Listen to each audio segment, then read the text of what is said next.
जलती दिल्ली का जिम्मेदार कौन। नमस्कार, आप देख रहे हैं हमारी खास पेशकश। मैं हूं आपके साथ चित्रा त्रिपाठी। अपनी स्पेशल रिपोर्ट आप तक हम पहुंचाएंगे, लेकिन उसकी पहले तस्वीरें आ रही हैं राष्ट्रपति भवन से। सीधे हम रुख कर लेते हैं राजधानी दिल्ली की। ये तस्वीर आप देख रहे हैं जहां पर राष्ट्रपति ट्रंप की गाड़ियों का ये काफिला। आपको बता दें कि डिनर के बाद अब राष्ट्रपति भवन से ट्रंप निकल चुके हैं और अब उनकी अपने घर वापसी होगी, यानी कि अमेरिका के लिए कुछ ही देर में उड़ान भरते हुए वो नजर आएंगे। 2 दिवसीय शानदार सफलतापूर्वक अपनी यात्रा तय करने के बाद डोनाल्ड ट्रंप अब से कुछ ही देर के बाद रवाना हो जाएंगे अमेरिका। आपको बता दें, अमेरिका में प्रेसिडेंट चुने जाने के बाद उनकी ये पहली महत्वपूर्ण यात्रा कई मायनों में सफल रही है।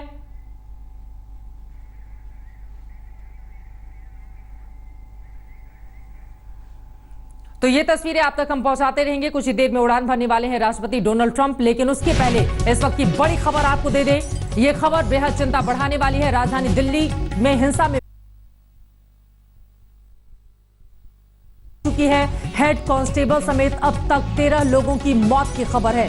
आपको बता दें कि अब शाम 7 बजे के आसपास तक यह आंकड़ा 7 का था, लेकिन लगातार एक के बाद एक मरने वालों के आंकड़ों में इजाफा होता हुआ चला जा रहा है। दिल्ली हिंसा में मरने वालों का आंकड़ा अब 13 जा पहुंचा है। वहीं राजधानी दिल्ली से बड़ी खबर यह भी है। दिल्ली पुलिस की तस्वीर इस वक्त आप टीवी स्क्रीन पर देख रहे हैं। दरअसल सीधे सीधे ये कह दिया गया है कि अगर कोई भी उपद्रवी है तो फिर उसको बख्शा नहीं जाएगा। शूट एट साइट, यानी कि देखते ही गोली मारने के आदेश भी दिए गए हैं। वहीं दिल्ली हिंसा में मरने वालों का आंकड़ा 13 तक जा पहुंचा है। नॉर्थ ईस्ट दिल्ली हिंसा में मृतकों की संख्या बढ़कर 13 हो गई है और नॉर्थ ईस्ट दिल्ली में ही देखते ही उपद्रवियों को गोली मारने के आदेश भी जारी किए गए हैं। उत्तर पूर्वी दिल्ली में सीबीएसई बोर्ड की सभी परीक्षाएं स्थगित कर दी गई हैं। इस वक्त की सबसे बड़ी खबर आज तक जो लगातार आप तक पहुंचा रहा है, दिल्ली लगातार 2 दिनों से जल रही है, सुलग रही है। ये आग किसने लगाई, क्यों लगाई और उनके इरादे क्या हैं, ये तमाम ऐसे सवाल हैं जिनका जवाब मिलना अभी बाकी है। लेकिन जो आग लगी हुई है राजधानी दिल्ली में, इसकी वजह से अब तक 13 लोगों की जान जा चुकी है। 200 से ज्यादा लोग अपनी जिंदगी के लिए अलग अलग अस्पतालों में कर रहे हैं संघर्ष। बीते 2 दिनों से दिल्ली लगातार जल रही है। ये आग किसने लगाई, क्यों लगाई, इरादे क्या हैं, इसे लेकर जितनी जुबान उतने ही विचार सामने आ रहे हैं। लेकिन देश की राजधानी के अमन चैन में आग लगाकर हिंदू मुसलमान की राजनीति करने वाले अपनी सियासत की रोटियां सेक रहे हैं। बताएंगे कि शुरू कैसे हुआ और कारण क्या है, लेकिन पहले देखिए आज क्या हुआ।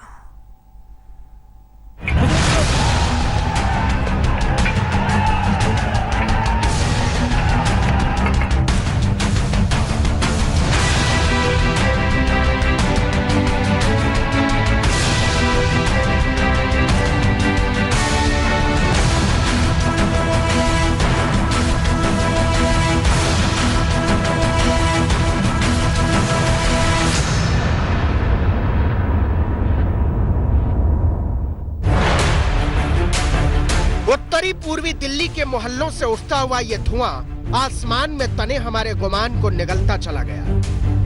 गुमान कि हम जानते हैं मसलों को बातचीत से सुलझाना, गुमान कि हम जानते हैं जिंदगी का मोल, गुमान कि हम समझते हैं आजादी का अर्थ। जमीन पर सुलगती हुई राख की ढेरियों में कुछ मका कुछ दुका खाक नहीं हुए हैं, सिर्फ हमारी सामूहिक चेतनाओं का गुमा भी खाक हुआ है। हम नहीं करते कौम की बातें, न इधर की न उधर की, न पूछते हैं कहां से आया इतना गुस्सा और न ये कि क्या थी इसकी वजह। लेकिन इतना जरूर पूछेंगे और आप भी पूछिए अपने आप से कि दिलों की बस्ती को उजाड़कर जो सल्तनत आबाद करना चाहते हैं आप, उसे सीने से लगाने का दिल करता है क्या? इस वक्त मैं दुर्गापुरी चौक इलाके में हूँ। यहाँ पर देखिए किस तरीके से जमकर यहाँ पर आगजनी की गई है। एक गाड़ी को आग के हवाले कर दिया है, धुएं का गुबार आप देख सकते हैं। ये हालात है यहाँ पर। काफी ज्यादा संख्या में यहाँ पर भीड़ थी और जो उग्र हो गई। यहाँ पर कई मोटरसाइकिल है, उन मोटरसाइकिलों को आग के हवाले फिलहाल यहाँ पर कर दिया गया है। ये वो दिल्ली तो नहीं कि जिसके जुस्तजू में लिखा था बहादुर शाह जफर के अजीज शायर ने, कौन जाए ज़ौक़ दिल्ली की गलियां छोड़कर। ये वो दिल्ली तो नहीं कि जिसकी आरज़ू में लिखा था कैफ ने, जनाबे कैफ ये दिल्ली है मीरो गालिब की, यहाँ किसी की तरफदारियां नहीं चलती। ये तो कोई और ही दिल्ली है, जहां सरफिरे लगा रहे हैं आदमी के ईमान में आग। गुजरती हुई सर्दियों की हवाएं ऐसी तेजाबी तो न हुआ करती थी दिल्ली की।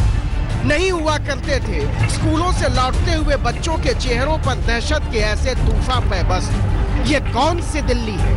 ये किसकी दिल्ली है? कब बसी ये दिल्ली कि हमें अंदाजा तक न हुआ और लिख गए जानिसार, दिल्ली कहाँ गई तेरे कूचों की रौनकें, गलियों से सर झुका के गुजरने लगा हूँ। जाफराबाद इलाके में सिचुएशन अभी भी बहुत ज्यादा टेंस। मेरे पीछे जैसे कि आप देख सकते हैं यहाँ पे आग लगी है।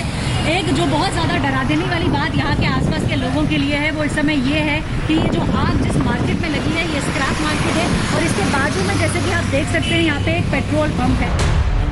पूरे 2 दिन हो गए जब सदियों से कायम मोहब्बत की चिंगारियों में झोंक दिए गए मोहल्ले के मोहल्ले।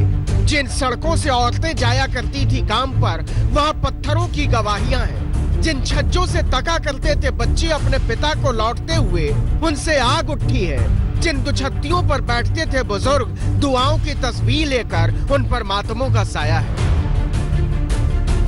फरेब है अब मौजपुर का नाम, भजनपुरा का नाम रखने वाले शर्मिंदा है जन्नत में। ये गोकुलपुरी, ये जाफराबाद, नौजवानों के ठहाकों को निगल चुके इस दौर ने उनके हाथों में नश्तर थमा दिए।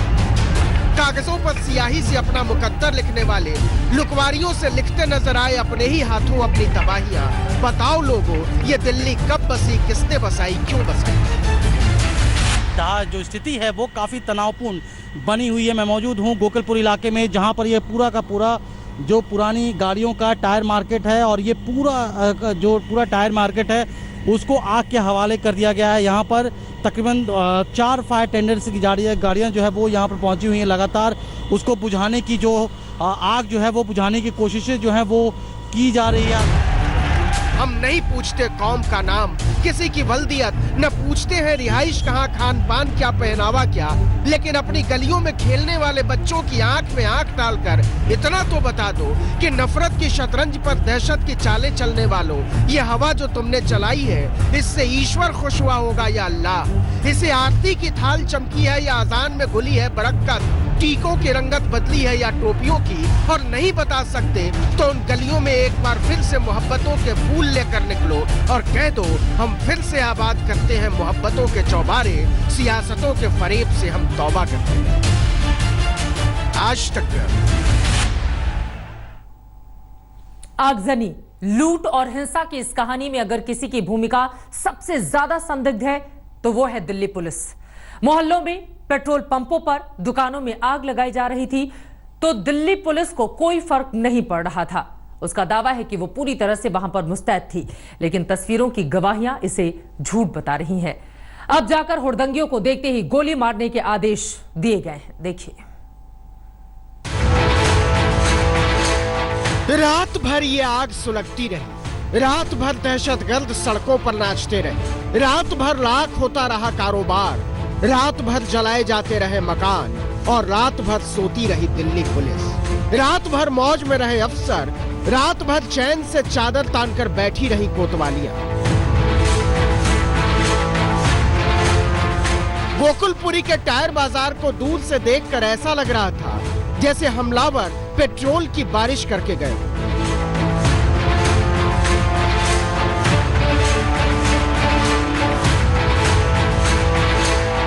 और जब ये सब चल रहा था तो पुलिस का वहां नामो निशान नहीं था।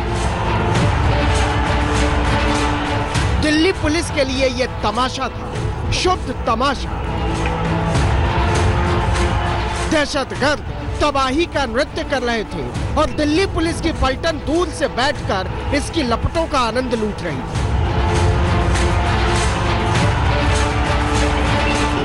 और जब सब कुछ लुट गया तो आ गए उसके अफसर मुस्तैदी का ढोल पीटने। नॉर्थ ईस्ट डिस्ट्रिक्ट में सफिशिएंट फोर्स डिप्लॉय की गई है और कुछ क्वार्टर्स में ये खबर थी कि जो फोर्स है उसकी कमी है।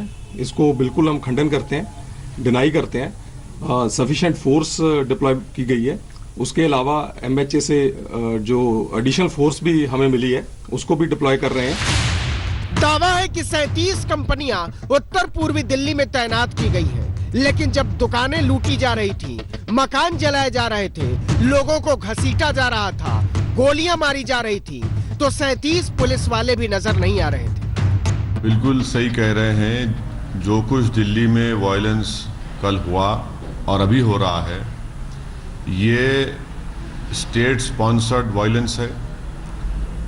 अगर बीजेपी का एक्स एमएलए कंसर्न डीसीपी के साथ खड़े होकर एक अल्टीमेटम देता है, तो वो अपनी जाती तरफ से नहीं कह रहा है, बल्कि उसको उसकी पार्टी की तरफ से कहा गया था कि तुम कंसर्न डीसीपी के साथ खड़े होकर इस तरह का अल्टीमेटम देना।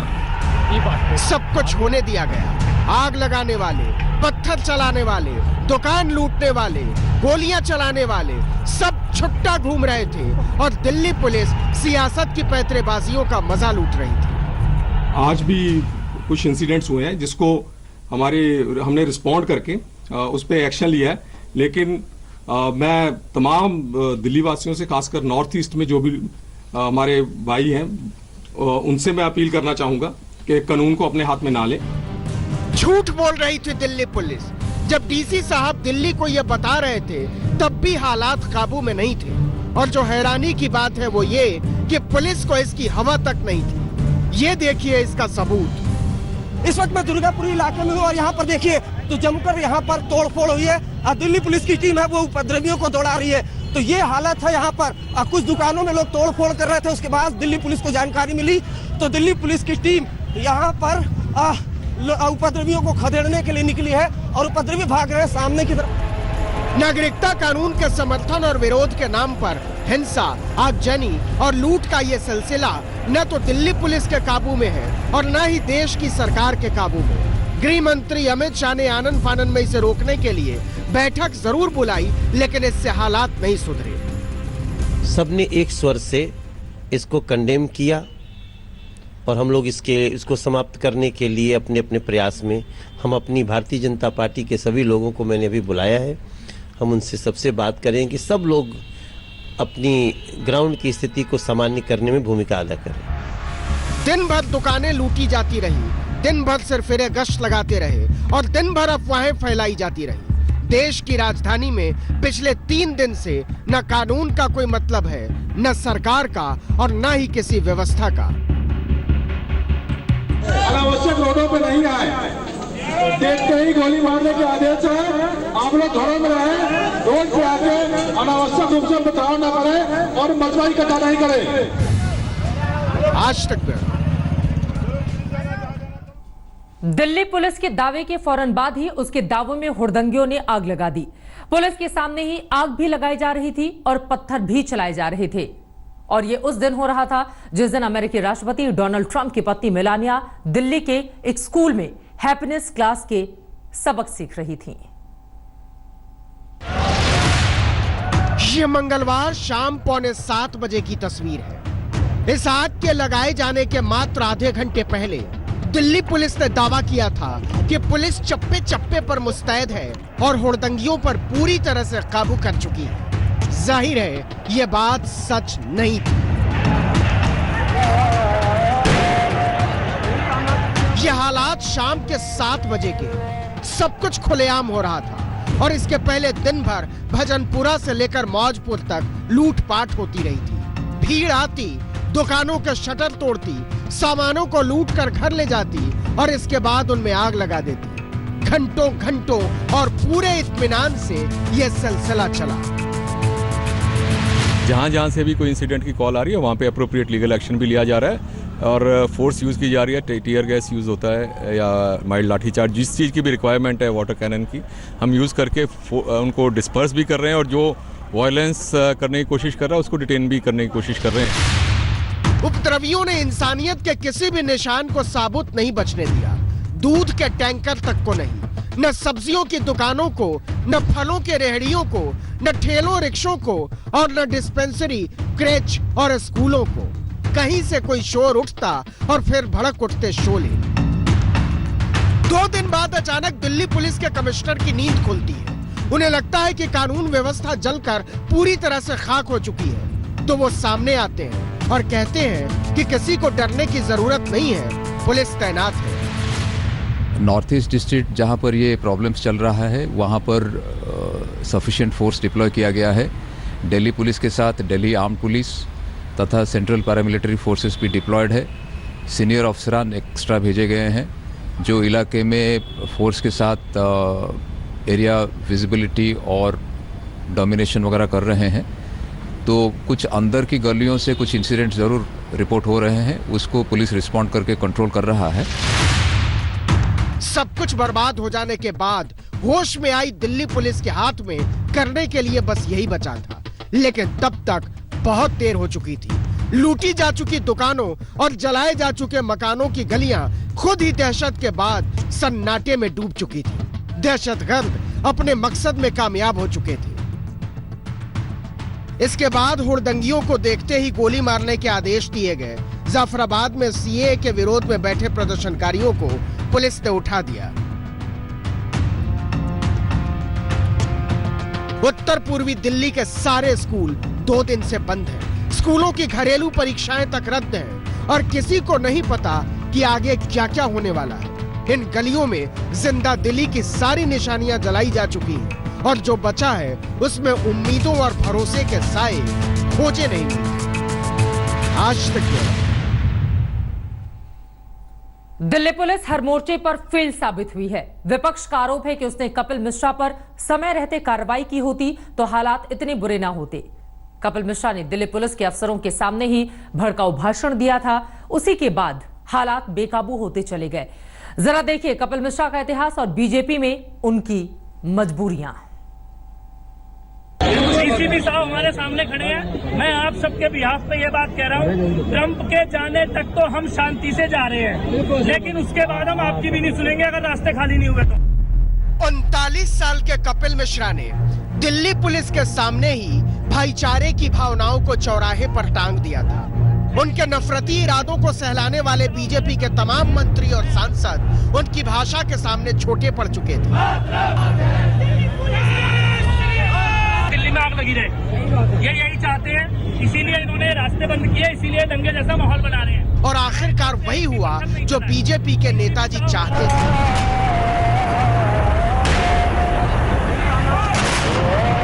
दिल्ली में आग लगी।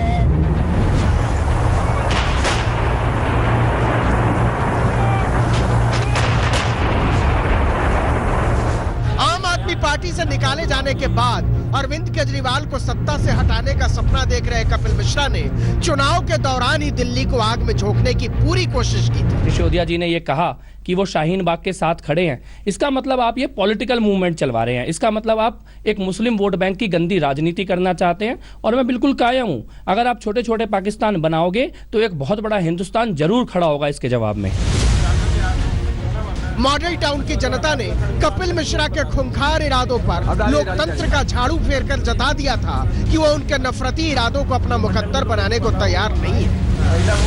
कपिल मिश्रा जिंदाबाद। लेकिन कपिल मिश्रा नहीं सुधरे और अब तो बीजेपी के अपने सांसद कह रहे हैं कि कपिल मिश्रा दिल्ली के अमन चैन के लिए खूंखार और खतरनाक हो चुके हैं। कि जिसने भी, चाहे वो किसी भी पार्टी का हो, चाहे वो कपिल मिश्रा हो, चाहे वो कोई भी हो, जिन्होंने भी प्रोवोक करने वाली स्पीचेस दी हैं वो बिल्कुल एक्सेप्टेबल नहीं है। उनके अगेंस्ट भी एक्शन होना चाहिए, उनके अगेंस्ट भी स्ट्रिक्ट एक्शन होना चाहिए। अल्टीमेटली यहाँ पर ये जो है अब ये पार्टी का मुद्दा नहीं रह गया, ये सारे दिल्ली वासियों का मुद्दा रह गया। सारे दिल्ली वासी खुश तरीके से, शांति के तरीके से रहना चाहते हैं। ये वही कपिल मिश्रा है जिन्हें केजरीवाल ने केवल 34 बरस की उम्र में भाषा और संस्कृति का काबीना मंत्री बना दिया था। कहते 2000 रुपए का नोट लेकिन एटीएम में फिट नहीं होता।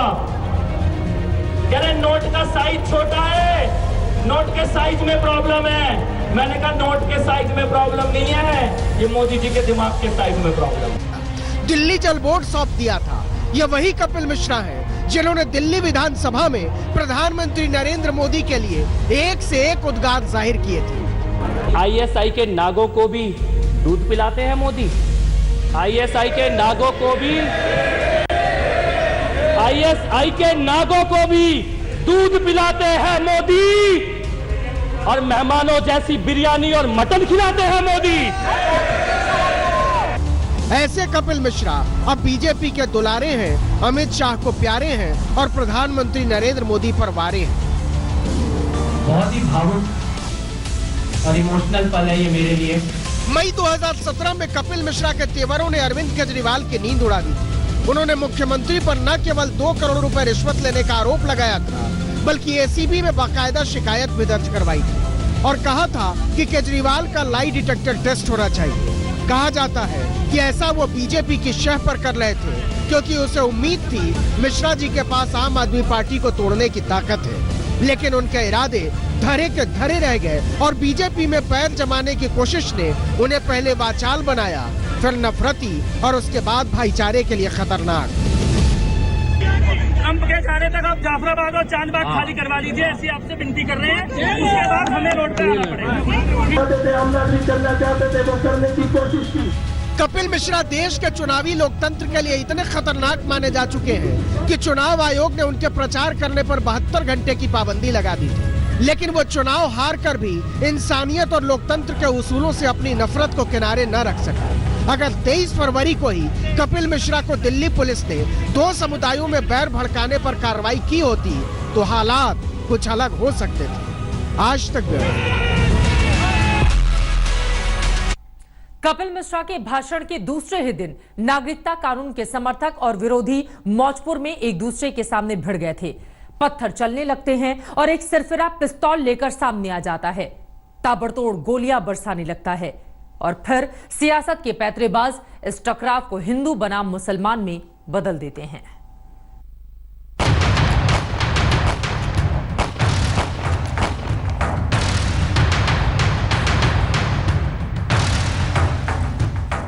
ये वो तस्वीर है जिसने दिल्ली को दिल्ली नहीं रहने दिया, जहां बेफिक्री के साथ खेलते थे बच्चे, जाते थे स्कूल, सड़कों पर सजते थे बाजार। सोमवार को मौजपुर में नागरिकता कानून के समर्थक और विरोधी आमने सामने आ गए थे। दोनों तरफ से चल रहे थे पत्थर और तभी अचानक भीड़ से एक सिरफिरा सामने निकल आता है, तान देता है पिस्तौल, चलाने लगता है गोलियां। भाई पुलिस वालों पर तानना है गोली। पुलिस थी तो सही, लेकिन ऐसे हालात के लिए न तो उसकी तैयारी थी और न ही संख्या। ये सिरफिरा लगातार गोलियां चलाए जा रहा था, एक के बाद एक।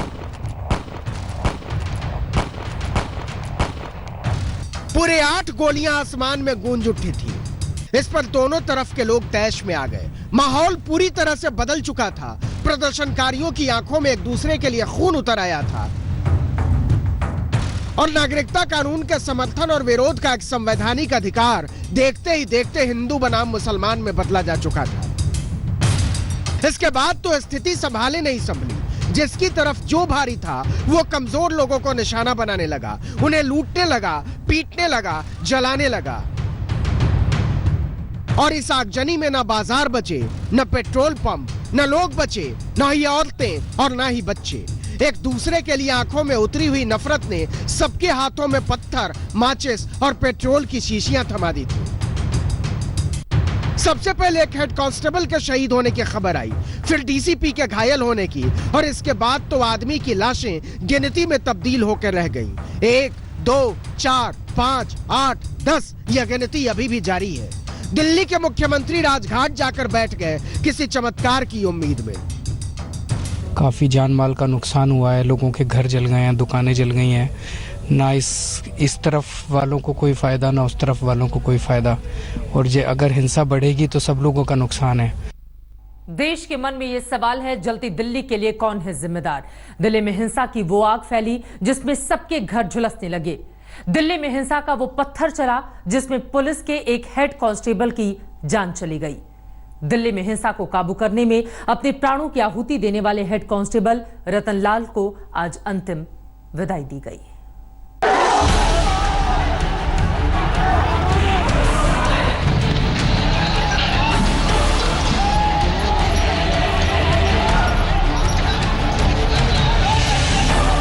बशीर बद्र का एक शेर है कि लोग टूट जाते हैं एक घर बनाने में, तुम तरस नहीं खाते बस्तियां जलाने में। यहाँ तो एक घर नहीं, एक बस्ती नहीं, एक शहर नहीं, इस देश के दिल को, इस दिल्ली को नफरत की आग में जलाने की कोशिश भी हुई और साजिश भी।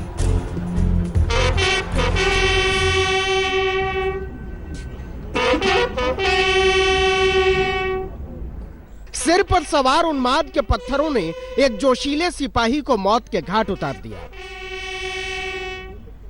दिल्ली पुलिस के हेड कांस्टेबल अपना फर्ज निभाते हुए वतन पे निसार हो गए।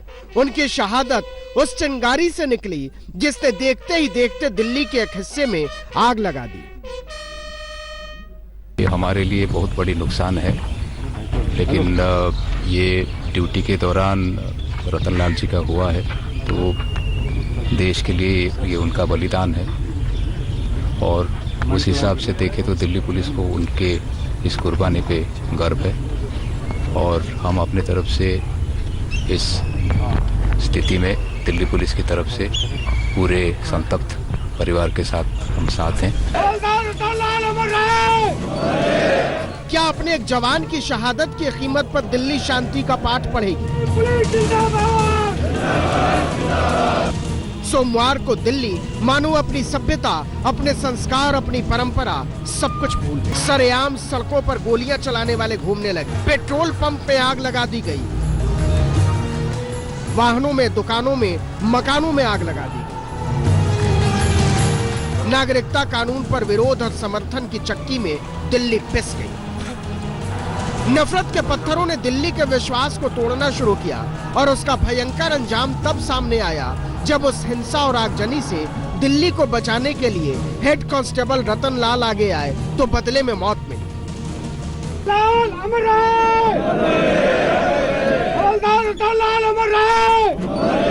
इस दौरान ASI Dushyant Kumar Delhi police commissioner Amulya Patnaik के सामने अपनी भावनाओं पर काबू नहीं रख पाए। हम सीपी साहब के साथ हैं। आज हमें बहुत ही बड़ा ही दुख है। आप हमारे माँ बाप हैं, हमारे माँ बाप हमें गांव में हैं, और मुझे बहुत ही दुख है जनाब कि हम इसी प्रकार से दिल्ली की सेवा करते रहें और आपका आशीर्वाद हमें मिलता रहे, और हमारे माँ बाप आपका ऊपर निर्भर है। आप हमारे माँ बाप हैं, हमारे परिवार हैं। दिल्ली हिंदुस्तान का दिल है, लेकिन इस दिल पर कोई वहशी पत्थर बरसा रहा है तो कोई सीधे गोली मारने निकल जाता है। नागरिकता कानून के खिलाफ जिस मौजपुर में एक विरोध खड़ा हुआ, ये तस्वीरें उसके ही जाफराबाद वाली सड़क की है, जहां एक सरफिरे ने एक नहीं, दो नहीं, पूरे 8 राउंड फायरिंग की। गोलियों के पीछे से भीड़ पत्थरबाजी भी करती रही। नफरत का वो जहर दिल्ली को नीला बना रहा है। इस वक्त हम लोग गोकुलपुरी में मौजूद हैं, और आप देख सकते हैं यहाँ पर जो टायर मार्केट थी उसको आग के हवाले कर दिया गया है। पूरे नॉर्थ ईस्ट दिल्ली में माहौल बहुत ज्यादा तनावपूर्ण बना हुआ है। 7 लोगों की अब तक मौत हो चुकी है, जिसमें एक पुलिस वाला भी शामिल है। पुलिस कहीं भी मौके पे नजर नहीं आ रही। आप देखिए, पुलिस कहीं भी नहीं नजर आ रही है। हालांकि पुलिस की तरफ से कहा जरूर जा रहा है कि हालात पर काबू पाने की कोशिश की जा रही है। धारा 144 लगाई गई है। सोमवार की सुबह 11 बजे के करीब मौजपुर में ऐसा हंगामा हुआ कि दोपहर 2 बजते बजते हालात बेकाबू होने लगे।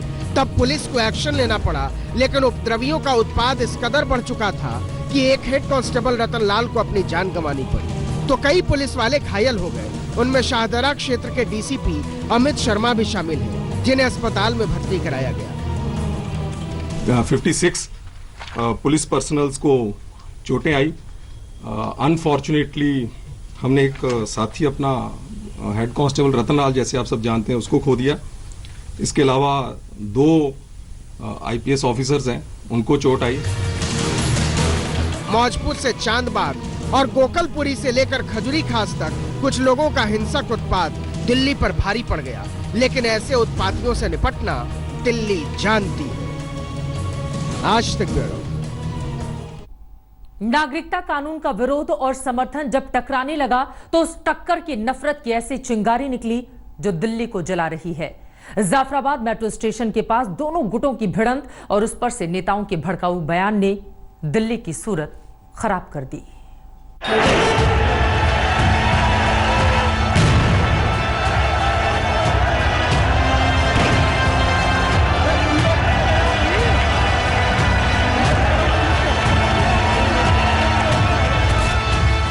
किसने कर दिया दिल्ली को लहूलुहान? कहां से भड़की हिंसा की आग? मौजपुर में कैसे फेंकी गई वो चिंगारी जिसकी लपटों में भाई भाई को जलाने की कोशिश होने लगी।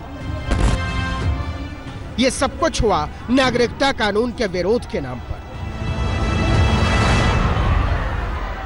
मौजपुर में नागरिकता कानून का विरोध पिछले साल दिसंबर से ही हो रहा था, लेकिन शनिवार को प्रदर्शन करने वाले जाफराबाद मेट्रो स्टेशन के नीचे आकर बैठ गए और सामने महिलाएं थीं। इस प्रदर्शन की वजह से सीलमपुर, मौजपुर और यमुना विहार को जोड़ने वाली तमाम सड़कें बंद हो गईं। कई रास्ते बदलने पड़े और मेट्रो सेवा भी प्रभावित हुई। जाफराबाद मेट्रो स्टेशन पर एग्जिट और एंट्री गेट बंद। मेट्रो ट्रेन वहां रुकी नहीं। माहौल ऐसा बन गया कि ज्यादातर दुकानें भी बंद हो गई।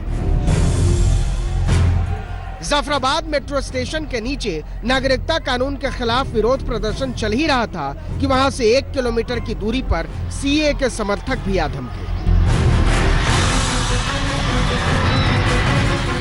रविवार का माहौल सुलगने लगा।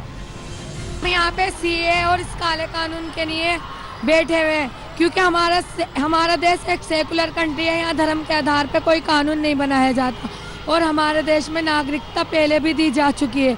अदनान शामी पाकिस्तान से ही थे, उन्हें भी नागरिकता दी गई है और पिछले ही साल 2000 लोगों को नागरिकता दी गई है। तो मैं मानती हूँ इस कानून की तो कोई जरूरत ही नहीं थी हिंदुस्तान में लाने की। हम सीए के समर्थन में हम चाहते हैं कि सभी लोग सुख शांति से रहें, लेकिन इन कुछ उपद्रवी उन्हें सारे रास्ते ब्लॉक कर रखे, जिससे सारी और चरमर हो रही है, लोगों को परेशानी हो रही है। इसलिए हम सब परेशान हैं। हम चाहते हैं कि ऐसा धरना प्रदर्शन ना हो। साइन लोग भी तो यही कर रहे हैं। नहीं, हमने इसलिए किया, पूरा रोड उधर से भी ब्लॉक है, उधर से भी ब्लॉक है। जब मौजपुर में तनाव बढ़ा तो पुलिस बल तैनात किया गया। सड़क पर धरना दे रहे लोगों को पुलिस ने हटाना चाहा तो संविधान की दुहाई दी गई। ये भी कहा गया कि शाहीन बाग से लेकर जाफराबाद और चांद बाग तक की सड़कें खाली नहीं होंगी तो वो भी सड़क पर बैठे रहेंगे। रविवार को बीजेपी नेता कपिल मिश्रा ने सड़क पर धरना देने वालों को हटाने के लिए पुलिस वालों को 3 दिन का अल्टीमेटम दे दिया। ट्रंप के जाने तक तो हम शांति से जा रहे हैं, लेकिन उसके बाद हम आपकी भी नहीं सुनेंगे अगर रास्ते खाली नहीं हुए तो। ठीक है, आज जब तक रास्ता खाली करवा रहे हैं, ट्रंप के जाने तक आप जाफराबाद और चांद बाग खाली करवा लीजिए, ऐसी आपसे विनती कर रहे हैं। उसके बाद हमें रोड पे आना पड़ेगा। उसके बाद का घटनाक्रम समझिए जिसमें हालात सबसे ज्यादा बिगड़े। 24 फरवरी के सुबह करीब 7 बजे मौजपुर चौक पर नागरिकता कानून के समर्थन में लोग बैठ गए। सुबह करीब 10 बजे मौजपुर चौक से 200 मीटर आगे कबीर नगर इलाके के लोग सीए के विरोध में सड़क पर आ गए। थोड़ी देर बाद दोनों गुट आमने सामने आ गए थे। सुबह करीब 10:30 बजे कबीर नगर और मौजपुर चौक पर दोनों गुटों के बीच पत्थरबाजी होने लगी। पत्थरबाजी दोपहर 1 बजे तक चलती रही।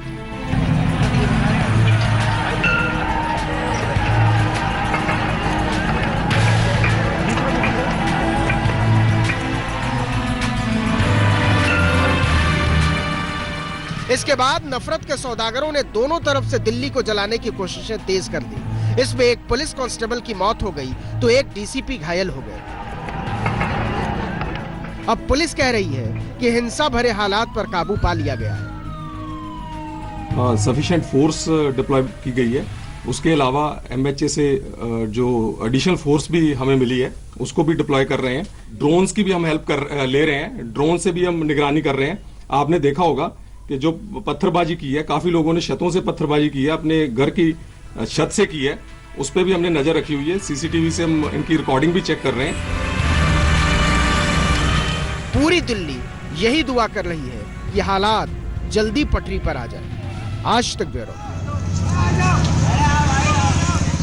दिल्ली में अगर चंद हाथ ऐसे हैं जो नफरत के पत्थर फेंक रहे हैं, चंद हाथों में कहीं हिंसा की पिस्तौल आ जाती है, तो ज्यादातर हाथ ऐसे हैं जो दिल्ली की सलामती की दुआओं में उठ रहे हैं।